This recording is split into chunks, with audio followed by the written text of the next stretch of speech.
Well, thank you everybody for joining our virtual IEBA panel here for 2020. I want to thank everybody for joining our chat.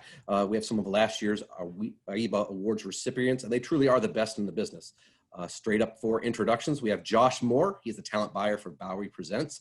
He's booked hundreds of shows per year in the New York City and Brooklyn area at Bowery Presents venues, including Terminal 5, Brooklyn Steel, Webster Hall, and all other open rooms in the area. Josh was IEBA's 2019 Club Buyer of the Year. Thanks for joining us, Josh. Thank you for having me. Up next, we have Stacy V. She performs a dual role as Vice President of Talent for Golden Voice and Messina Touring Group. She's responsible for booking and producing Stagecoach and Buckeye Country Superfest, coordinating booking and communications across all AEG Festival properties. Stacy received the Festival Buyer of the Year award from IEBA in 2017 and 19, and she's also representing Stagecoach, which received the Festival of the Year award in 2019. Thank you. Thanks for having me. Good to see you all. We also have Darren Lashinsky with us. He is a third-generation concert promoter and the CEO of National Shows 2. In 1998, Lashinsky helped launch Outback Concerts and years later became their senior vice president until he left in 2010 to form NS2 with business partners Larry and Fred Frank of Frank Productions. Darren received Promoter of the Year award honors in 2016 and 2019. Good morning, everyone. Thanks for being with us. Thank you. And finally, Amy Madrigali is currently talent buyer for the Troubadour. She has programmed the club stage since 2016. Before the Troubadour, Amy was an associate at Billions Corporation, working on tours for artists such as Death Cab for Cutie, Beach House, Future Islands, and Explosion in the Sky. She's here representing the Troubadour as it was the 2019 IEBA Club of the Year. Thanks for making some time for us. Thank you for having me. As we've all been on different conference calls and panels and lots of speculation of what's next, what are we doing, how's this going to change, there's a lot of things we don't know right now, but for the moment I want us to talk about what good can come out of the back end of this, what progress we can make either personally, professionally, change as a business, really just trying to keep There's gonna come a time when the true scene leaders forget where they differ and get big picture, because the kids at the shows, they'll have kids of their own. The sing-along songs will be our scriptures.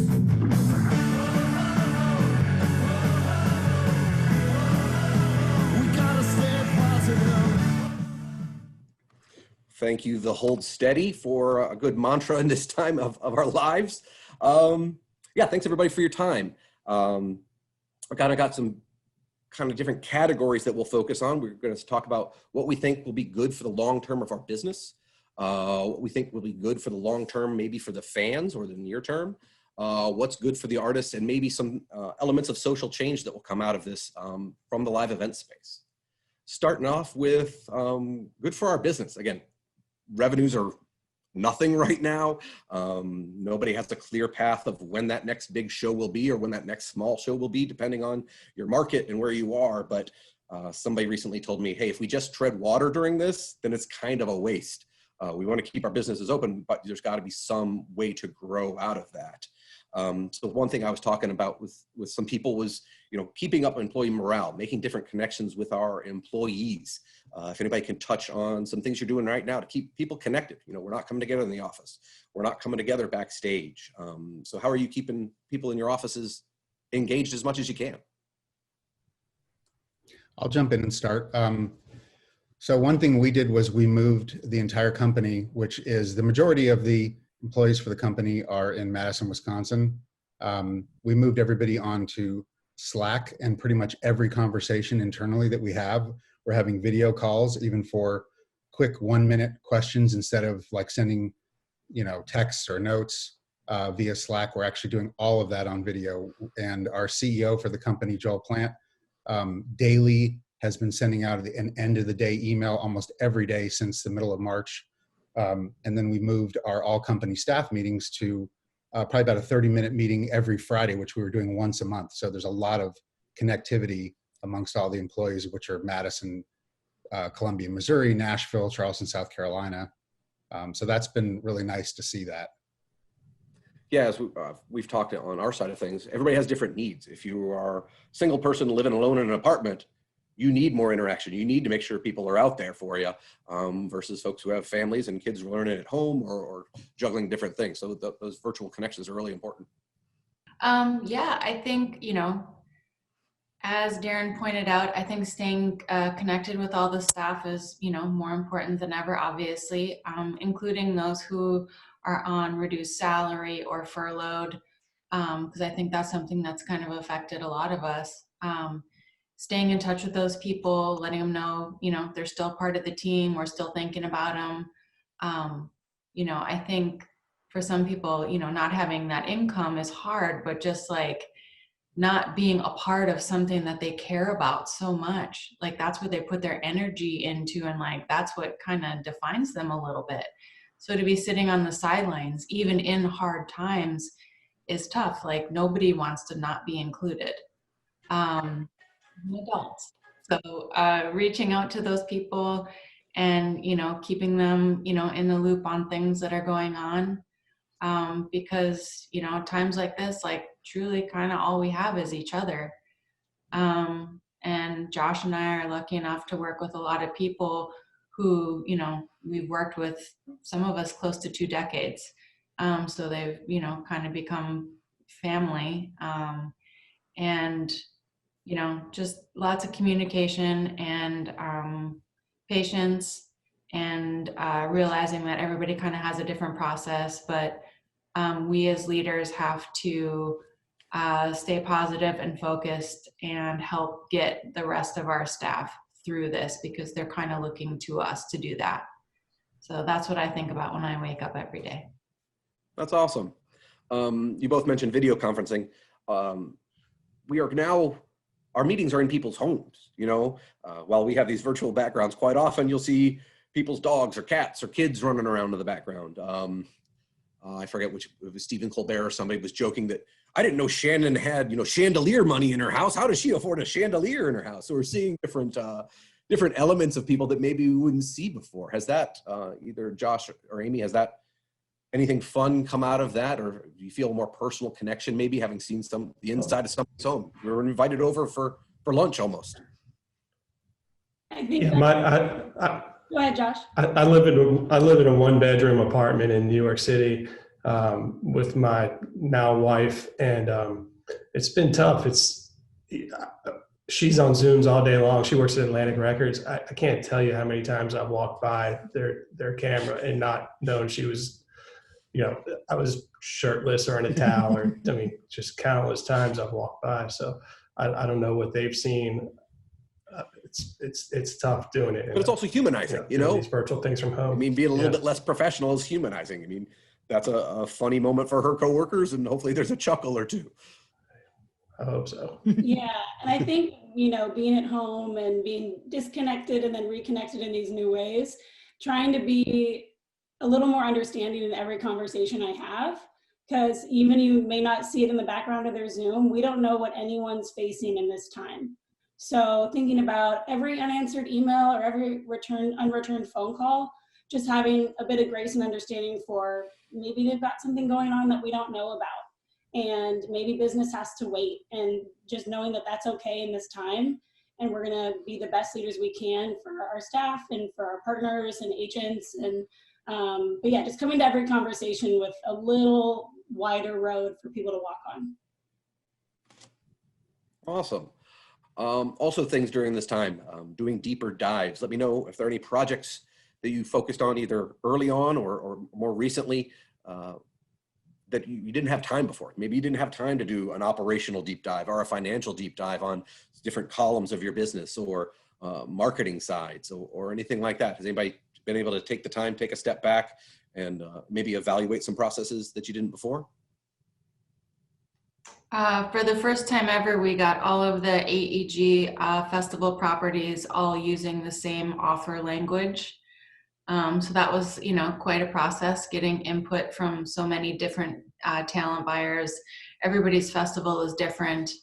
Of course, radius and those things are specific to the festival, but overall, you know, using common language, I think is going to be super important, especially coming out of something like this.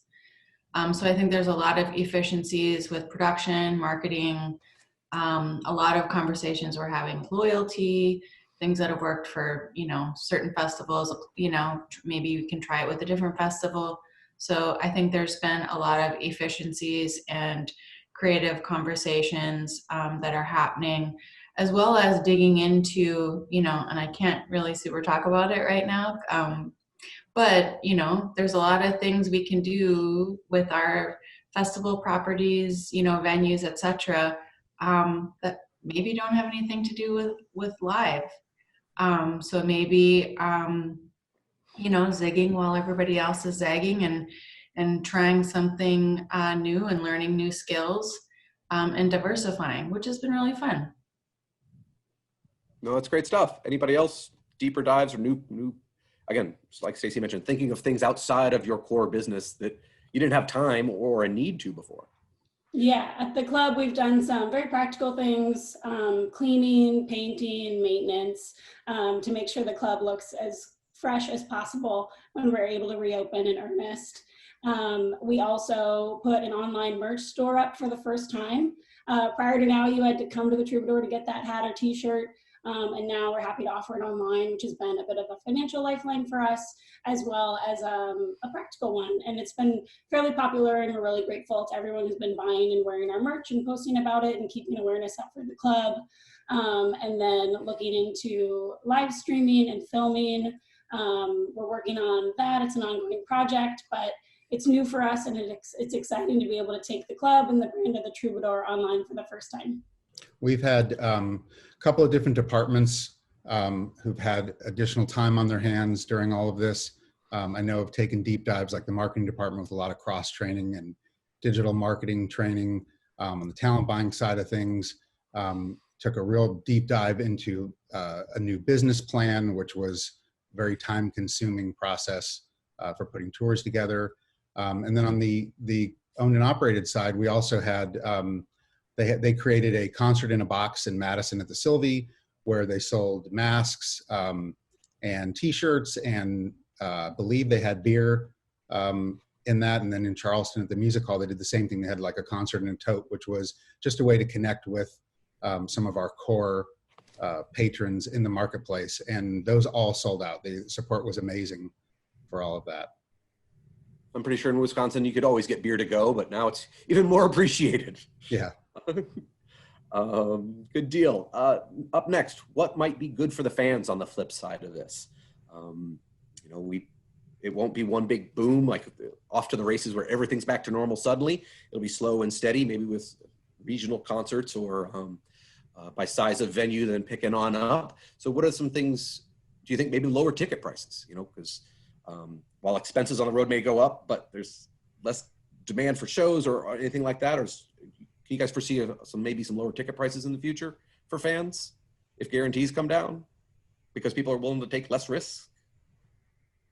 It's a big I think we'll see lower ticket prices. I mean, I think anyone who tries to get more aggressive on the ticket pricing is crazy, but I've been encouraging everyone I speak to play as conservatively as possible, whether that means underplaying or you know, playing on a more reasonable ticket price. It's just, you know, people are going to have less discretionary income coming out of this, and it's the smart thing to do. So you know, prior to this, it was always a, you know, battle between the buyers and the agents to get the most aggressive deal. It seems like this has kind of leveled the playing field, and you know, the deals are going to be more fair. At least now it feels like they're more fair. Everyone's in it together and wants to see everyone survive. So you know, hopefully that sticks. Yeah, I would agree. Deals with a little more shared risk and ticket prices based on what the market can bear and what the economy and landscape look like when we return. I guess some of y'all who deal with places across the country and calendars right now, at least for Bridgestone Arena, are stacked. You know, people are holding potential holds for fall and then for 22 and on and on and on. But so if the best thing happens and we have a gazillion shows next fall, do you see that as an opportunity for maybe different markets to get shows that they wouldn't in the past? I think it's going to be a smart idea for folks to go and find, the corners of the world that maybe, everyone's going over here, maybe try, going over here with a creative concept. I think folks trying to do something different are maybe gonna, stand out above the pack. But yeah, I think, that's something that we're all seeing, that next fall is gonna be insane. Fingers crossed, yeah. And if Let's you're in a hope. market, Let's hope. yes, yes. If you're in a market that doesn't get a lot of shows, when those shows come, it's a big deal. So that could be awesome for fans who normally have to drive, several hours, or make it a bigger commitment to a show. When they're coming to your front door, hopefully they'll come out and enjoy all of that even more. For us, that's always been a big part of our business, was secondary markets. So we continue to focus on those as well as major markets. And it seems like right now the conversations for late next year into 2022 tend to be focusing a lot of those same secondary markets as well. Darren, since you're dealing with a bunch of different markets and maybe some of them are different COVID restrictions, have you been able to do any socially distanced shows? Thinking those could maybe create more memorable moments for the fans and the performers, because you're in a space with a smaller group of people that can make those different connections. We did start, so in Missouri, where we have Rose Music Hall, there's a park out back, and they did start with local events a couple months ago for like 125 people, socially distanced. They ran a couple movies and some local music, local artists. And then we just launched in Charleston, South Carolina, a socially distanced series it's called Around the Bend, at an outdoor park. Started this Saturday night, and it's running through the end of November, with some local but also national touring artists. And there the state allowed us to set up for 1,000 capacity. They're basically 250 4x4 pods, or not 4x4, they're 10x10 pods, but for 4 people. And that started Saturday, and that's been through the roof. I mean, everything is nearly sold out instantly. It's pretty incredible. Yeah, I think we've all seen when people can come together safely, people want to do it. They miss that experience. They miss being out with their friends, and all these open air events have been wonderful because, like Josh said, a lot of us have been in our home a lot. If we can hear some music and get some air and, be around other people, that's good for everybody's soul, I think. One of the things Josh mentioned about, getting different deals that's equitable or maybe more balanced all the way around. Let me guys know if you think, because, the financial need for a big show with, all the bells and whistles and lights and moving stage pieces, the economics may not be there for a little bit. Let me know if you've talked with anybody directly, or maybe some artists who are able to put on a show with stripped down productions, or up and coming artists. Have you talked with any of them about maybe they're coming out sooner than the big shows? Or is everybody just on these, like Stacy mentioned, these stacked up calendars of maybe March, maybe June, hopeful for October? Is that kind of where everybody's living right now, where you're just kind of stacking dates and hoping for the best? A lot of wait and see. Yeah. For us, there's been a little bit of traffic for the first part of the year. That was probably a couple months ago, and now the conversations are bubbling back up about those moving, and they were smaller club tour and some other theater events. And it was kind of inevitable, especially with rescheduled shows. We were kind of holding our breath, and one by one, they're kind of popping back up saying, okay, we're looking at October, November now. Okay. Yeah, with reduced capacities, it's just hard to make these shows pencil, so it just, that's probably not an option for a lot of people. So yeah, just putting things, making, using a pencil instead of pen, and kind of hoping for the best. But, obviously, I know none of us want to go back before it's, safe to do so. And I think in different parts of the country, it's, there's different situations for people, and there's different, levels of infection. So I guess I'll just kind of trying to do the best we can, and that nobody knows the right answer. Just using the best judgment, and trying to do things safely for our fans and artists, as well as make sure that there's a business to come back to. And finally, our last topic is, the social change. The calls for social change across our country have been, from corner to corner, from coast to coast. And I like to think that if we were in normal operating times, music and events would have been a big part of that. We would have been hosting different things at our venues, and performers would have done things with a larger group. We've seen some people release some songs recently and make some statements on those issues. Do you think that will continue? Do you think that once we do get back to normal, that shows will have more of a social justice cause to them, or a slant to them? And maybe you've had some conversations about events, festivals when they come back. Are they planning on doing some different things, or individual shows? It feels like the bar is higher. If you have a platform, you're expected to use it now in a way more than ever. If you have a voice, to be able to speak for those who don't in some cases, and champion causes that may have not gotten a lot of attention before. So I think we'll see a lot of that, and I think we'll hopefully see a lot of more meaningful plays and sharing of stages in new ways. And I know I want to rethink my booking and be as wide and open and inclusive as possible, and as safe as possible, and continue to be just a free space for people to come and express themselves and find community.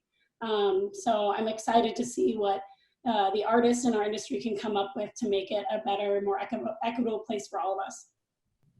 We've talked about if we were up and running and hosting events, especially at our owned and operated venues, we would currently, and we'll do this in the future, take that opportunity, having those patrons coming through the doors multiple nights a week, to partner with local nonprofits and to be able to have a platform for change.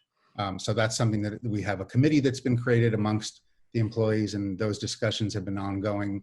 And hopefully we'll actually put them into action when we're back up and hosting events in our venues. And I also think the fans will vote with their dollars. They'll spend money on things they care about and support artists that they agree with and support, and want to see continue positive messages. That's something else to consider. We've seen sports teams get some pushback for stances taken or not taken. Do you see any of that with performers? Will there be I just came to hear the hits. I don't want to hear your stance on this, that, or the other? Or is music more of a direct one-on-one, whereas sports teams can appeal to the community, whereas I'm a fan of a musician, not just because of my region of the country? So do you guys think that more than ever, everyone's being held accountable to, do the right thing, and to, make sure that their lineups or their venue calendar or their staff, is taking the right steps to be a diverse and inclusive operation, no matter what it is. And I think this has given all of us an opportunity to dig deeper and, do some research and put our heads down and get to work and do what we have the power to do, as individuals, to, reflect everything that's been going on. I can just say for Stagecoach, this has given me an amazing opportunity to, find these artists, find, a wide array of artists. And, country music absolutely can and should and is a place where we should celebrate that. And I can't wait for the winds of positivity and optimism to blow so I can announce this incredible lineup I'm sitting on. Good stuff. Anybody else on that topic? Josh, anything just to add? I think they all nailed it. Amy nailed it especially. I mean, I hope these artists use their platform and stand up for what they believe in. You asked about, will there be pushback? I think, yeah, I mean, these artists risk pushback if they take a stance on something, but I think that's something they have to risk. And a lot of these newer country acts like Tyler Childers and Margaret Price and Sturgill Simpson and Jason Isbell. They've tried to, be empathetic of the Black Lives Matter movement. And I think it's probably upset some of their fans, and they've probably lost some of their fans because of it. But those are probably not the fans they want. So I don't know. It is a risk. You do risk alienating some people, but you got to stand up for what you believe in. And one last question. We'll go around the horn on this one. We probably had more time off than we would have wanted. 6 months is a long time. But how has the time with friends and family where we're not working shows, 5 nights a week, where you're able to sit down and have dinner? How have those things benefited you? Josh, you mentioned being in rather tight quarters for an extended period of time. But, I mean, I just got married last week, and so getting to spend 6 months. Thank you. Getting to spend 6 months with my fiance was amazing, and I don't think we had it's rare. It was rare we got to have a dinner together because we both work in music. But we've had every meal together for the past 7 months. It's been great. Got to spend time with our dog, and that's one of the benefits of this whole thing. Awesome. Stacy? Yeah, it's just been nice to, you actually have a weekend, you're not out covering shows, making it back, first thing Monday morning for your executive meeting. So it's been nice to have a weekend, and it's just been nice to change it up. My job, I touch so many things within AEG. So, my days have, been pretty packed, but I got to do so from the desert for a couple of months this summer. And you kind of just, like the rigmarole and the commuting and the, you know what I mean? You just kind of got to shake up what your routine looks like. And that's been really nice. And Amy? Yeah, definitely realizing how long days are when you're at home, you're not running around, in my case, a club, run back to the club to the office. But I think, more time outside, more cooking, more time to connect with friends and family. But I also would like to mention that being part of the National Independent Venue Association, part of NEVA, has been a huge support system, not only with practical matters and lobbying to Congress for federal support for independent venues, but also a much needed emotional support. So we obviously have a lot of business we take care of, but there's also some relationships there that I didn't have before and the venue didn't have before, which has been great socially even also. And so grateful for that community, and then time with friends and family to just, relax and enjoy time without shows, as hard as that is. And Darren, bring us home. For me, I mean, I haven't traveled since first week of March, which is obviously very unusual for most of us. So my wife and my 12-year-old boy, we've spent a lot of time together. Did things like put in a basketball hoop and shooting baskets together, trying to keep my son off PS4. That's, but it's been nice. That's good stuff. Well, thanks everybody for your time today. Hope everybody watching at home, virtually independent of each other, and got something out of here. Please let us know if you have any comments. Shoot them back to the great folks at IEBA. And thank you for your time. Thank you for hosting. Thank you. Thank you so much. Guys.